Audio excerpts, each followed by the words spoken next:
A história de Maria Augusta. A entidade de Porto Alegre. O professor conta sobre sua experiência assustadora.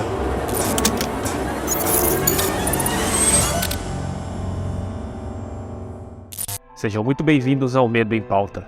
Eu sou o Gilberto Farias, trazendo histórias que vão fazer você questionar a realidade. A lenda da loira do banheiro é um mito urbano que assombra o imaginário de todo o país.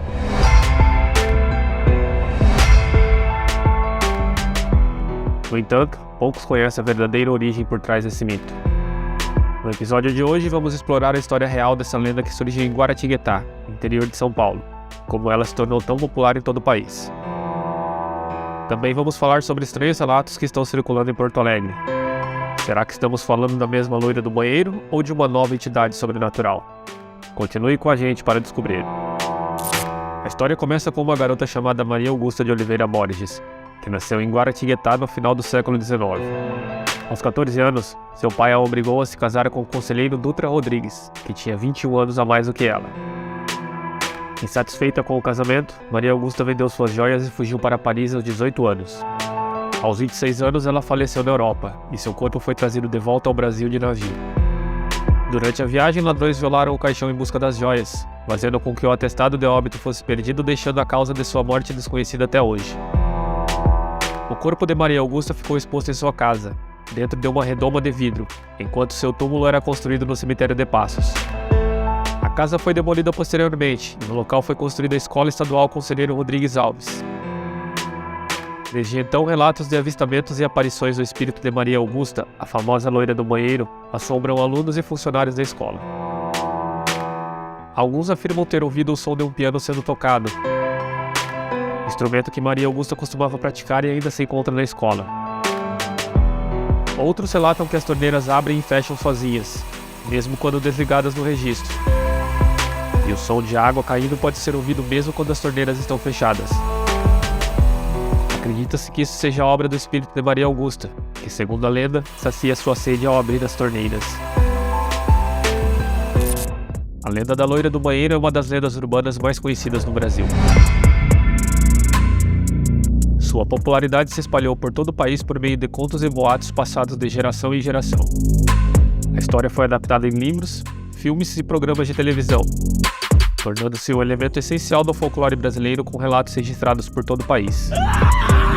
Em Porto Alegre, o prédio que abriga o atual colégio municipal também tem sua própria versão da lenda. Há muitos anos, na época em que o local ainda era um antigo teatro abandonado, uma tragédia ocorreu. Uma garota chamada Fátima voltava para casa após o término das aulas quando foi perseguida por alguns indivíduos suspeitos. Desesperada, ela correu em direção ao prédio do teatro, tentando se esconder nos banheiros que estavam em reforma na época. Infelizmente, o chão de onde Fátima se escondeu cedeu sob seu peso, fazendo com que ela caísse e fosse soterrada pelos escombros. O resgate chegou rapidamente, mas já era tarde demais. Fátima havia falecido no local.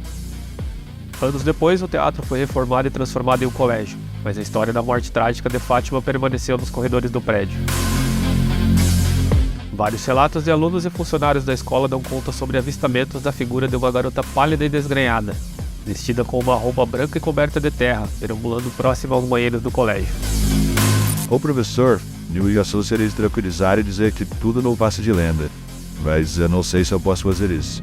Eu sempre ouvi os alunos contar histórias, mas eu nunca dei muita bola. Mas teve uma vez que depois do nosso treino com o tio de vôlei, eu dispensei os alunos e subi no vestiário. Era tarde, todos tinham saído. Eu estava no primeiro chuveiro do vestiário, quando de repente todos os outros chuveiros se abriram sozinhos. Eu achei que era algum aluno que tinha ficado para fazer alguma pegadinha comigo e nem dei muita bola. Depois, conversando com o porteiro, eu descobri que tinha menino no colégio e ia fazer uns 30 minutos. Daí ele saiu, procurou por toda a escola, mas não encontrou ninguém. No dia seguinte, logo de manhã, os chuveiros abriram novamente. Dessa vez saindo com água vermelha de cobal. Aí ele chamou o encanador, mas ele não encontrou problema nenhum. E desde aquele dia, daí nunca mais eu tomei banho no colégio. Algumas pessoas acreditam que a figura avistada nos banheiros da escola é o espírito de Fátima, que ainda vaga em busca de justiça e vingança. Como no caso original, as torneiras abrem e fecham sozinhas, mas aqui a água sai com barro.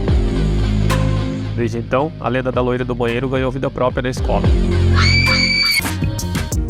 A ampla disseminação e adaptação de um mito tão antigo no país evidenciam a força da tradição oral e a capacidade das lendas urbanas de criar um universo de medo e mistério na imaginação popular.